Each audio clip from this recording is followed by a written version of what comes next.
नमस्कार साथियों, आप लोगों का स्वागत है गज केसरी बायोलॉजी में। और आज हम पढ़ेंगे जीआईसी के इम्पोर्टेंट चैप्टर सेल के बारे में। इसमें माइक्रोट्यूब्यूल्स का बहुत इंपॉर्टेंट है, न्यूक्लियस इंपॉर्टेंट है और क्रोमोसोम्स का बहुत ज़्यादा इंपॉर्टेंट है। आज इन तीनों के बारे में इन तीनों के बारे में समझेंगे। तो आज शुरू करते हैं आज का चैप्टर। माइक्रोट्यूब्यूल्स की खोज डी रॉबर्टिस और फ्रैंकी नामक दो वैज्ञानिकों ने 1953 में की थी। इन्होंने बताया है कि ये माइक्रोट्यूब्यूल्स प्रोटीनियस स्ट्रक्चर होता है, प्रोटीन से मिलकर बना होता है। और इसमें जो प्रोटीन पाई जाती है उसे ट्यूबुलिन प्रोटीन कहते हैं। ट्यूबुलिन प्रोटीन जो है दो प्रकार की होती हैं, इसकी दो सब यूनिट से मिलकर बनी होती है। एक तो अल्फा ट्यूबुलिन और एक बीटा ट्यूबुलिन। तो ये दो सब यूनिट हैं, अल्फा ट्यूबुलिन, बीटा ट्यूबुलिन, इनसे मिलकर बनी होती है ट्यूबुलिन। और ये ट्यूबुलिन से ही माइक्रोट्यूब्यूल्स का निर्माण होता है। ट्यूबुलिन जो है, अल्फा ट्यूबुलिन और बीटा ट्यूबुलिन आपस में एक दूसरे से मिलकर डाइमर का निर्माण करती हैं। डाइमर का निर्माण करने के पश्चात ये डाइमर, कई सारे डाइमर आपस में पॉलीमराइजेशन द्वारा जुड़ जाते हैं और पॉलीमराइजेशन द्वारा जुड़ने से एक फिलामेंट का निर्माण करते हैं जिसे प्रोटोफिलामेंट कहते हैं। डाइमर जो होते हैं अल्फा और बीटा ट्यूबुलिन के से मिलकर बना होता है और कई सारे डाइमर्स पॉलीमराइजेशन द्वारा प्रोटोफिलामेंट का निर्माण करते हैं। इसी प्रकार प्रोटोफिलामेंट आपस में जुड़कर एक माइक्रोट्यूब्यूल्स का निर्माण करते हैं और इनकी संख्या जो होती है 11 से 12 प्रोटोफिलामेंट की होती है। तो 11 से 12 प्रोटोफिलामेंट आपस में मिलकर माइक्रोट्यूब्यूल्स का निर्माण करते हैं।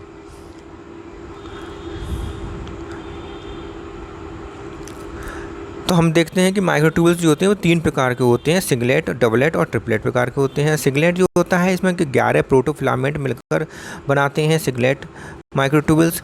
डबलेट माइक्रोट्यूब्यूल्स जो होती है उसमें 11 प्रोटोफिलामेंट के साथ साथ एक सेट 10 प्रोटोफिलामेंट या 9 प्रोटोफिलामेंट का भी होता है। इसके अलावा ट्रिपलेट माइक्रोट्यूब्यूल्स होती है। ट्रिपलेट माइक्रोट्यूब्यूल्स में 11 प्रोटोफिलामेंट के साथ साथ 9 प्रोटोफिलामेंट के दो सेट होते हैं। तो इस प्रकार ये ट्रिपलेट माइक्रोट्यूब्यूल्स का निर्माण होता है। तो माइक्रोट्यूब्यूल्स तीन प्रकार की हो जाती है इस प्रकार, सिंगलेट, डबलेट और ट्रिपलेट। माइक्रोट्यूब्यूल्स में अरेंजमेंट जो होता है, माइक्रोट्यूब्यूल्स का अरेंजमेंट जो होता है 9+2 प्रकार का होता है और कहीं कहीं पर 9+0 प्रकार का अरेंजमेंट पाया जाता है। जैसे कि 9+2 प्रकार का अरेंजमेंट देख लेते हैं। ये सीलिया और फ्लैजिला में पाया जाता है।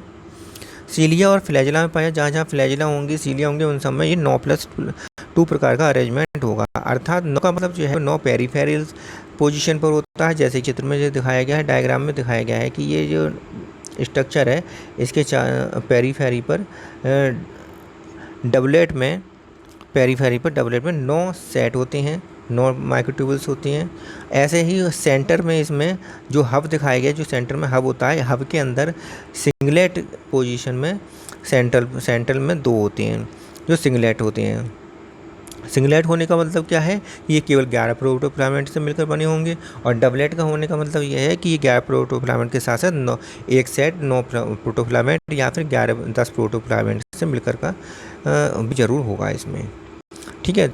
तो इस प्रकार जो है जो फ्लैजिला बना होता है या सीलिया बना होता है, इसमें बाहर की तरफ या पेरीफेरी पर डबलेट के रूप में पेरीफेरल माइक्रोट्यूब्यूल्स होती हैं। हब जो होता है सेंटर में, इसमें सिंगलेट होती हैं, 2 होती हैं माइक्रोट्यूब्यूल्स।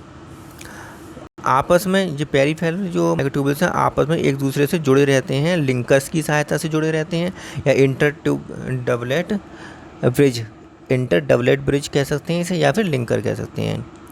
ये जो डबलेट्स होते हैं ये सेंटर से, हब से भी आपस जुड़े रहते हैं स्पोक द्वारा। तो ये स्पोक द्वारा सेंटर से जुड़े रहते हैं। ऐसे ही देख लेते हैं कि इस तरफ 9+0 का अरेंजमेंट है। 9+0 का अरेंजमेंट में क्या होता है कि 0 जो होता है सेंटर में तो कोई होता ही नहीं है माइक्रोट्यूब्यूल्स, इसलिए D0 लिखा गया है। लेकिन पेरीफेरी पर ट्रिपलेट प्रकार का माइक्रोट्यूब्यूल्स होता है, अर्थात 11 प्रोटोफिलामेंट, 9 प्रोटोफिलामेंट और 9 प्रोटोफिलामेंट से मिलकर बना होगा। ये पेरीफेरी पर होते हैं और ये पेरीफेरी पर होने के साथ साथ आपस में एक दूसरे से जुड़े रहते हैं लिंकर्स की सहायता से, जैसे कि इधर बताया था हमने। और साथ ही साथ ये हब से भी जुड़े रहते हैं स्पोक की सहायता से। ठीक है। अब बात कर लेते हैं सेंट्रियोल्स के बारे में। सेंट्रियोल्स जो होती हैं वो क्या बताया था, 9+0 अरेंजमेंट होता है इनमें। सेंट्रियोल्स जो होती हैं वो इसकी खोज की थी बोवेरी नामक वैज्ञानिक ने। सेंट्रियोल्स की खोज बोवेरी नामक वैज्ञानिक ने 1888 में की थी और इन्होंने टर्म दिया था सेंट्रोसोम। बोवेरी ने सेंट्रियोल का खोज की और सेंट्रोसोम नाम दिया 1888 में। इसके बाद देखते हैं कि इसमें जो पेयर ऑफ सेंट्रियोल्स होती हैं, पेयर ऑफ सेंट्रियोल्स का मतलब क्या है कि जो सेंट्रियोल इसके चारों तरफ एक तो मेम्ब्रेन नहीं होती है, तो ये मेम्ब्रेन लेस होता है, मेम्ब्रेन नहीं पाई नहीं पाई जाती है इसके चारों तरफ। दूसरी बात ये इसे पेयर में होते हैं, इसके अंदर एक सेंट्रियोल और 90 डिग्री पर राइट एंगल पर एक सेंट्रियोल पाया जाता है, जैसे कि इसमें डायग्राम दिखाया गया है। तो ये पेयर में होते हैं, इसलिए इनको हम क्या कहेंगे, डिप्लोसोम। पेयर में होने के कारण इनको हम डिप्लोसोम कहते हैं। डिप्लोसोम जो है वो एक साइटोप्लाज्म के एक विशेष स्थान पर स्थित रहता है और जिस स्थान पर ये साइटोप्लाज्म के स्थित रहता है उस जगह को सेंट्रोस्फीयर कहते हैं।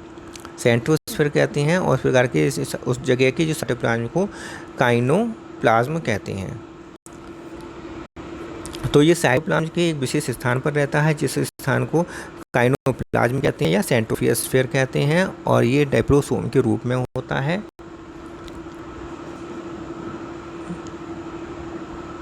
सेंट्रियोल जो होता है, जब हम देखते हैं कि सेंट्रियोल डिवीजन के समय सेंट्रियोल जो होते हैं वो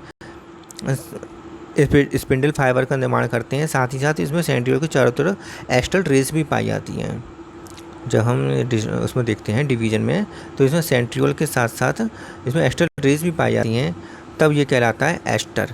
तब ये कहलाता है एस्टर रेस और सेंट्रियोल्स दोनों को मिलाकर कहते हैं एस्टर। ये एस्टर होते हैं, इनसे स्पिंडल फाइबर्स निकलती हैं। तो ये एनिमल्स में होता है। एनिमल्स की जो सेल्स होती हैं उसमें एस्टर्स निकले होते हैं ये इस तरह से और स्पिंडल फाइबर्स निकले होते हैं, ठीक है। लेकिन प्लांट में ऐसा नहीं होता। प्लांट में क्या है, केवल स्पिंडल फाइबर होते हैं, सेंट्रियोल नहीं होता और ना ही एस्टर रेस होती हैं, ठीक है। तो इस प्रकार जो प्लांट में हम कहते हैं, प्लांट में हम कह सकते हैं कि स्पिंडल फाइबर होते हैं प्लांट के अंदर और एनिमल्स के अंदर जो है स्पिंडल एपेटस होते हैं। एपेटस का मतलब एक 2-3 चीज़ों से मिलकर बना होता है एपेटस। तो 2-3 चीज़ें कौन कौन सी होती हैं, एस्टर और स्पिंडल फाइबर। एस्टर किससे मिलकर होता है, सेंट्रियोल और एस्टेरल रेस से। सो सेंट्रियोल होता है, एस्टल रेस होती हैं और स्पिंडल फाइबर होती हैं। इन सब को मिलाकर हम कहते हैं स्पिंडल एपेटस। तो ये एनिमल्स में होते हैं स्पिंडल एपेटस, जबकि प्लांट्स में जो पाए जाते हैं वो स्पिंडल फाइबर होते हैं। सेंट्रियोल जो तो यूकैरियोटिक सेल्स में पाए जाते हैं, सभी यूकैरियोटिक सेल्स में पाए जाते हैं, एनिमल सेल्स में पाए जाते हैं। कुछ प्रोटोजोआ प्रोटिस्ट में पाए जाते हैं, सभी प्रोटोजोआ प्रोटिस्ट में पाए जाते हैं केवल सिवाय अमीबा को छोड़कर।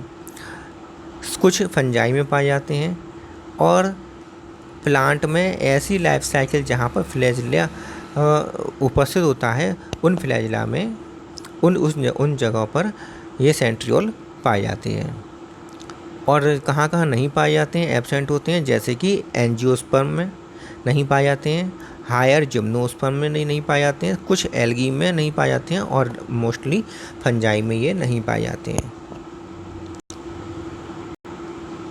सेंट्रियोल जो है वो एस फेज और G2 फेज इन दोनों में पाया जाता है, प्रेजेंट होता है।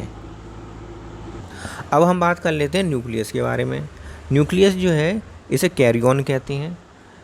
न्यूक्लियस जो है इसे कैरियन कहते हैं। ये लैटिन शब्द न्यूक्लियस है, इसे कर्नेल कहते हैं, जिसका अर्थ होता है कर्नेल। तो न्यूक्लियस को कैरियन भी कहते हैं। इसकी जो डिस्कवरी है 1831 में रॉबर्ट ब्राउन ने की थी। ऑर्किड के जो पौधा होता है उसकी जड़ की सेल्स में, ऑर्किड रूट की सेल्स में रॉबर्ट ब्राउन ने 1831 में इसकी खोज की थी। कैरियोलॉजी इसकी जो अध्ययन है, इसकी स्टडी है न्यूक्लियस की, उसको कैरियोलॉजी कहते हैं, क्योंकि कैरियन कहते हैं इसलिए इस स्टडी को कैरियोलॉजी कहते हैं। एक वैज्ञानिक है हैमरलिंग, जिन्होंने 1953 में क्या काम करा था कि एसिटाब्लेरिया नाम का जो एल्गी है, लार्जेस्ट यूनिसेलुलर एल्गी कहलाती है एसिटाब्लेरिया। लार्जेस्ट यूनिसेलुलर एल्गी पेपर में कई बार आ चुका है कि लार्जेस्ट यूनिसेलुलर एल्गी का नाम बताइए, तो एसिटाब्लेरिया है। ये एसिटाब्लेरिया जो है, इस पर इन्होंने अपना अध्ययन किया था, स्टडी की थी और बताया था, इन्होंने दिया था कैरियोप्लाज्मिक इंडेक्स। कैरियोप्लाज्मिक इंडेक्स या जिसे न्यूक्लियोप्लाज्मिक इंडेक्स कह सकते हैं, ये दिया था हैमरलिंग ने। और हैमरलिंग ने ये ऑब्जर्व किया था, ये बताया था कि न्यूक्लियस की जो प्रेजेंस है वो हेरिडिटी इन्फॉर्मेशन को रखती है, मतलब न्यूक्लियस में हेरिडिटी इन्फॉर्मेशन होती है। ये बात भी हैमरलिंग ने ही बताई थी।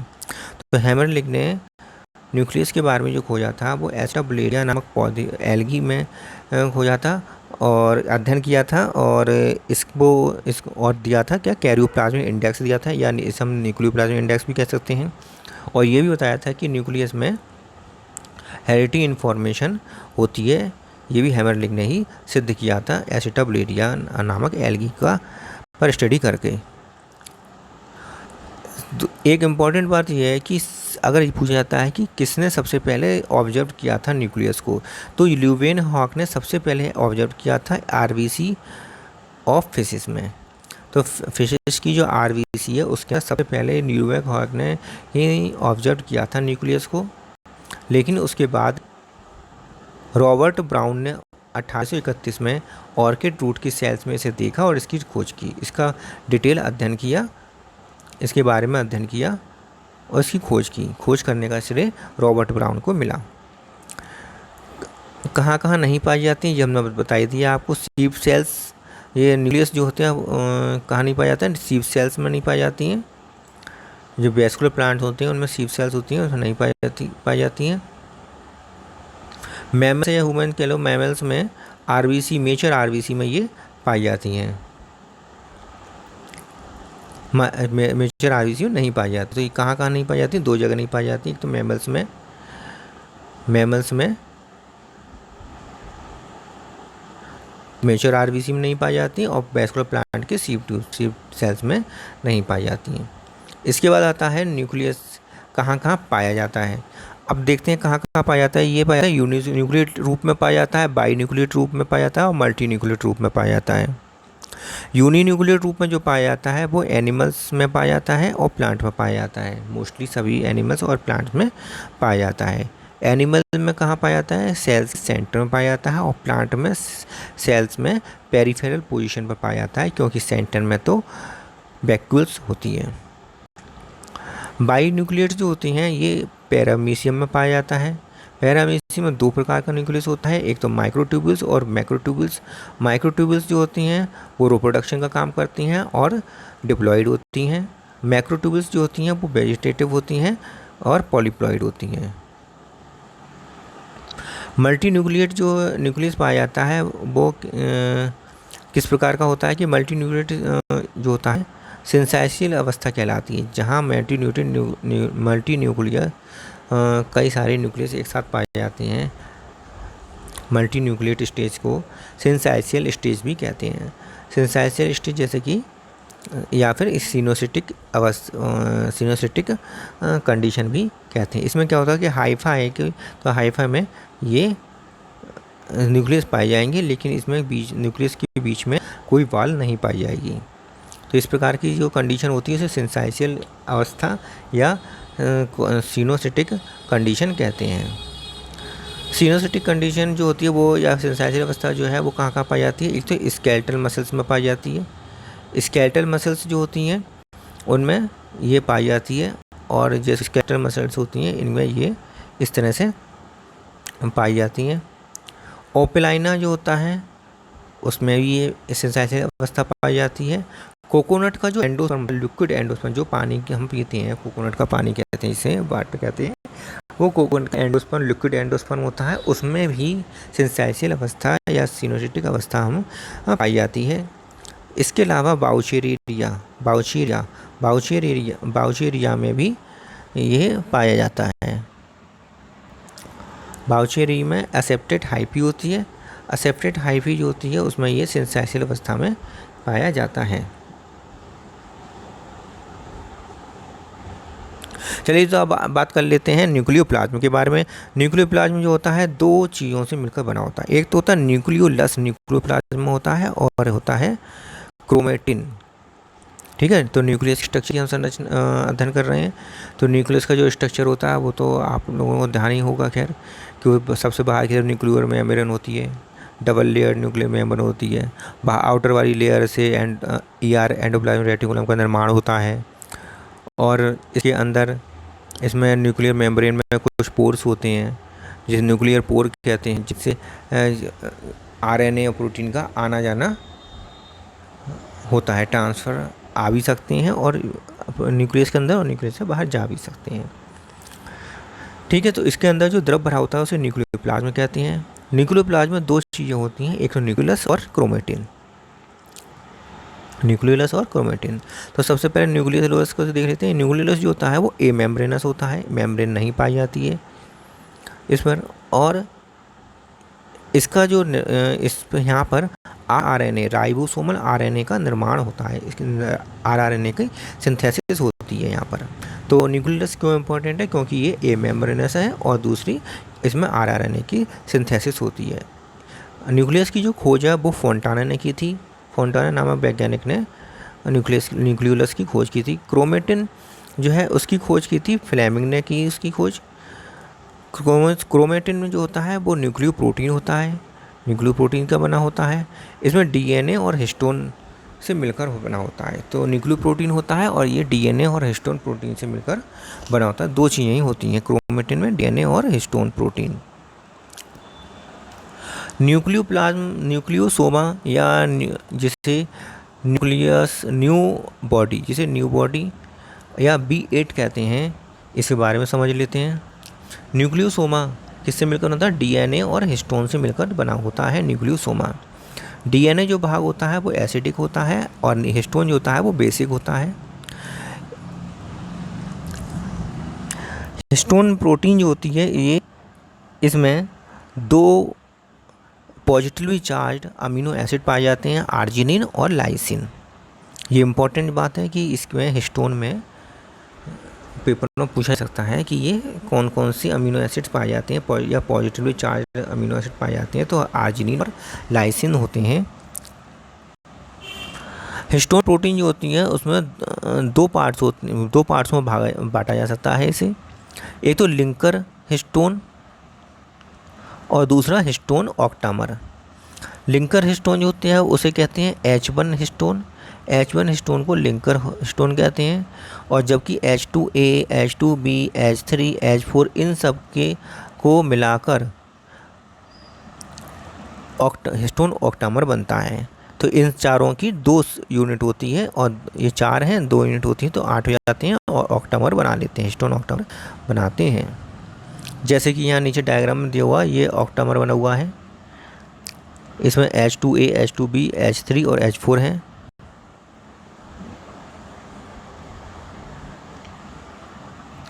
और इसे बाहर की तरफ इस तरह से दिखा दिया गया है जिससे कि इसे पता चल जाए कि ये ऑक्टामर है। 4 तो बीच में दिखा दिए गए हैं और बाहर की तरफ पीछे की साइड में है, इसलिए इसे ऑक्टामर बन गया है। अब ये ऑक्टामर जो है ये इस चारों तरफ से एक दूसरे से इसको चारों तरफ एक रस्सी की तरह लिपटा हुआ होता है। डीएनए से रस्सी की तरह लपेटे हुआ होता है। तो ये हिस्टोन प्रोटीन होगा, और हिस्टोन प्रोटीन लपेटे हुआ होता है डीएनए। ठीक है, तो इसमें डीएनए का जो टर्न होता है 1.75 टन होता है ऑक्टामर के चारों तरफ। इसके अलावा जो लिंकर हिस्टोन होती है H1 लिंकर हिस्टोन जो होती है, उस लिंकर हिस्टोन जो होती है उसके पास जो डीएनए होता है, डीएनए उसके पास से होकर जाता है उस एरिया में, वो कहलाता वो होता है 50 से 56 बेस पेयर का डीएनए। जो लिंकर हिस्टोन जो होता है H1 जो हिस्टोन होता है उसके पास जो डीएनए होता है वहाँ उसका जो पोर्शन होता है उसकी लंबाई होती है 50 से 56 बेस पेयर, जबकि ऑक्टामर में ऑक्टामर के चारों तरफ लपटे हुआ जो होता है 1.75 जो टर्न होता है, इसमें बेस पेयर की संख्या होती है 146, 146। ठीक है, तो इस प्रकार क्या है कि एक न्यूक्लियोसोम में ऑक्टामर के चारों तरफ 146 और H1 के पास 50 बेस पेयर होते हैं डीएनए के, तो total DNA 200 base pair DNA इसमें इन्वॉल्व होता है। इस प्रकार हम देखते हैं जैसे कि ये ऑक्टामर है डायग्राम में, ये ऑक्टामर है, ये ऑक्टामर है, ये ऑक्टामर के चारों तरफ जो डीएनए लगा हुआ है और इस तरह से, तो इसे कहते हैं टोटल, इस पूरी स्ट्रिंग जैसी बन जाती है, माला जैसी, इसे कहते हैं beats of string, beats of string कहलाती है।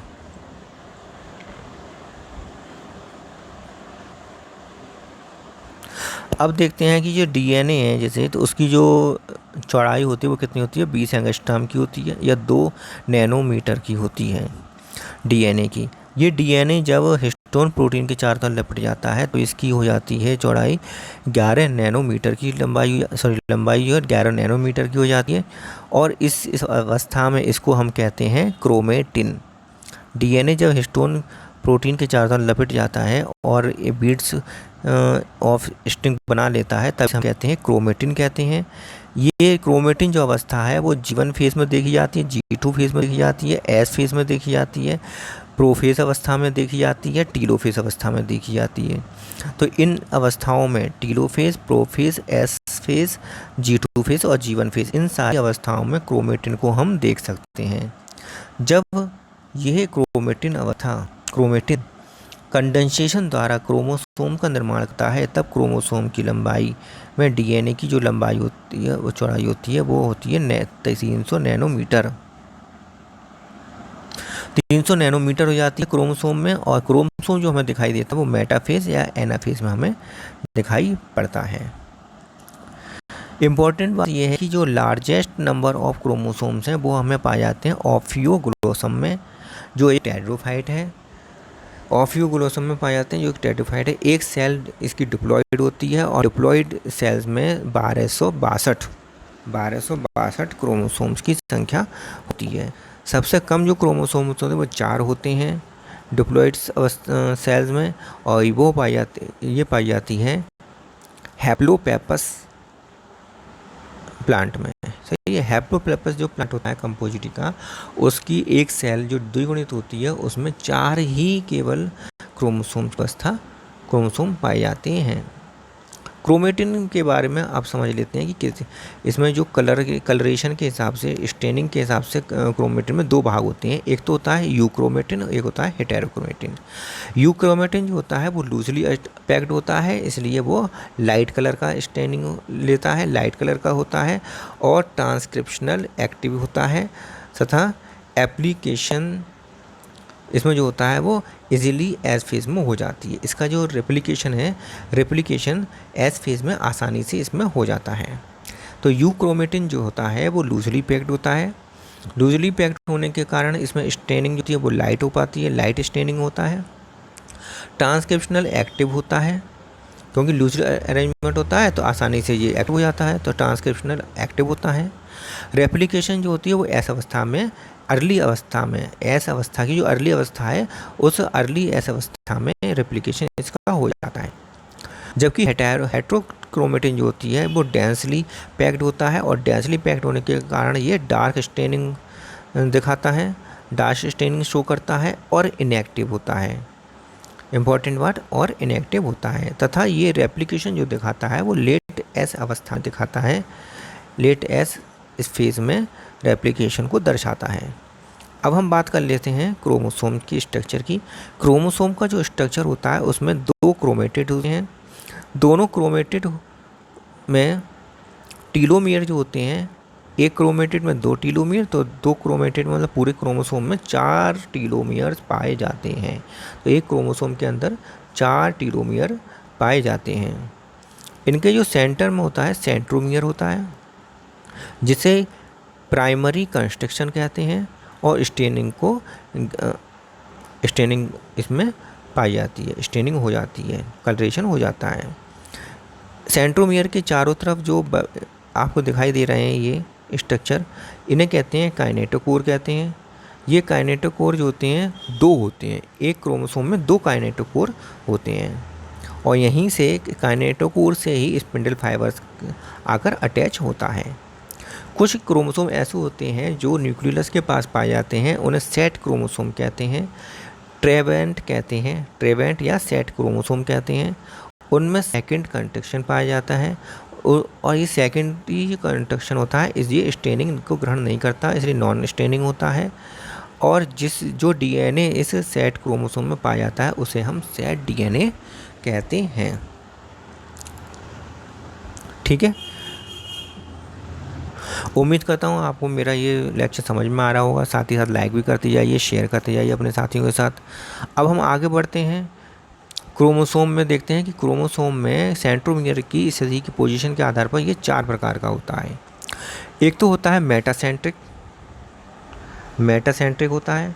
मेटासेंट्रिक में मेटा का मतलब मध्य में, मेटासेंट्रिक का मतलब होता है मध्य, मध्य में सेंट्रोमियर पाया जाता है और दोनों जो इसकी रो होती हैं, दोनों आर्म होती हैं, वो बराबर एकदम इक्वली बराबर होती हैं, तब ये हम कहलाती हैं, ये क्रोमोसोम मेटासेंट्रिक कहलाता है। और दूसरा जो होता है सब मेटासेंट्रिक होता है, इसमें सेंटर से थोड़ा हटकर सेंट्रोमियर स्थित होता है, जिस कारण एक आर्म छोटी और एक आर्म बड़ी हो जाती है। छोटी आर्म को पी आर्म कहते हैं, बड़ी आर्म को क्यू आर्म कहते हैं। एक्रोसेंट्रिक जो होता है क्रोमोसोम, उसमें जो सेंट्रोमियर होता है, सेंट्रोमियर सेंटर से काफ़ी दूर और जो उसका एंड है, एंड पॉइंट है, उससे थोड़ा पास में नज़दीकी सेंट्रोमियर स्थित होता है, जिस कारण जो एक बहुत ही छोटी आर्म होती है और एक बहुत बड़ी आर्म होती है पाई जाती है। टीलोसेंट्रिक में एक और ही आर्म पाई जाती है, दूसरी ओर कोई आर्म नहीं होती है, अर्थात सेंट्रोमियर जो है वो एकदम एंड पोजीशन पर, क्रोमोसोम के एक एंड पोजीशन पर पाया जाता है। जब डिवीज़न होता है, सेल डिवीज़न होता है, उस समय टीलोमियर अवस्था में, एनाफेज अवस्था में जो क्रोमोसोम्स एक अपने अपोजिट पोल की तरफ भागते हैं, तो उस समय कुछ शेप के आकार के दिखाई देते हैं। तो जो मेटासेंट्रिक होते हैं, अगर मेटासेंट्रिक क्रोमोसोम्स होते हैं और वो अपोजिट पोल की तरफ जाते हैं एनाफेज अवस्था में, तो उसमें वी शेप हमें दिखाई देता है। जो वी शेप का क्रोमोसोम होगा तो समझ लीजिए इसका वो मेटासेंट्रिक क्रोमोसोम था। जो सब मेटासेंट्रिक होते हैं वो एल शेप बनाते हैं, जो एक्रोसेंट्रिक होते हैं वो जे शेप बनाते हैं और जो टीलोसेंट्रिक होते हैं वो आई शेप बनाते हैं। तो इस प्रकार यह है, सबके शेप अलग हैं। डिवीजन के समय V shape, L shape, J shape, I shape, इस प्रकार के शेप पूछे जाते हैं पेपर में, या शेप बता दिया जाता है तो क्रोमोसोम का नाम पूछा जाता है, या क्रोमोसोम का नाम बता दिए जाते हैं, 4 ऑप्शन दिए देते हैं, तो स्ट्रक्चर पूछा जाता है कि जे शेप बताइए किस में होता है, या एल शेप बताइए किस में कौन सा होता है क्रोमोसोम। तो एल शेप प्रकार का, जो बी शेप प्रकार का जो क्रोमोसोम होता है वो मेटासेंट्रिक क्रोमोसोम होता है। सब मेटासेंट्रिक एल शेप का होता है, एक्रोसेंट्रिक जो होता है वो जे शेप का होता है और टीलोसेंट्रिक आई शेप का होता है। ठीक है, तो अब देखते हैं लैम्ब्रुस क्रोमोसोम। लैम्ब्रुस क्रोमोसोम जो होता है वो ऊसाइड्स, वर्टिब्रेट्स की ऊसाइड्स में पाया जाता है, इनवर्टिब्रेट्स की ऊसाइड्स में पाया जाता है। वर्टिब्रेट और इनवर्टेड की ऊसाइड में लैम्ब्रुस क्रोमोसोम पाया जाता है। एम्फीबियंस की ऊसाइड में भी लैम्ब्रुस क्रोमोसोम पाया जाता है। ड्रोसोफिला के स्पर्मेटोसाइट्स में लैम्ब्रुस खोजा गया है या पाया जाता है। तो सबसे पहले जो खोजा गया था वो ड्रोसोफिला के स्पर्मेटोसाइट में लैम्ब्रुस क्रोमोसोम खोजा गया था। पॉलीटीन क्रोमोसोम जो होती हैं उसमें बाल्बियानी रिंग होती है, जिस कारण हम इसकी पहचान आसानी से कर लेते हैं। बाल्बियानी नामक वैज्ञानिक ने इसको खोजी थी, इसलिए उस रिंग का नाम बाल्बियानी रिंग रखा गया। ये इसकी जो खोज है पॉलीटीन क्रोमोसोम को सलाइवरी ग्लैंड, इंसेक्ट की सलाइवरी ग्लैंड में पाया जाता है। ये ऑर्डर डिप्टेरा में पाए जाने वाले इंसेक्ट्स के सलाइवरी ग्लैंड में पाया जाता है।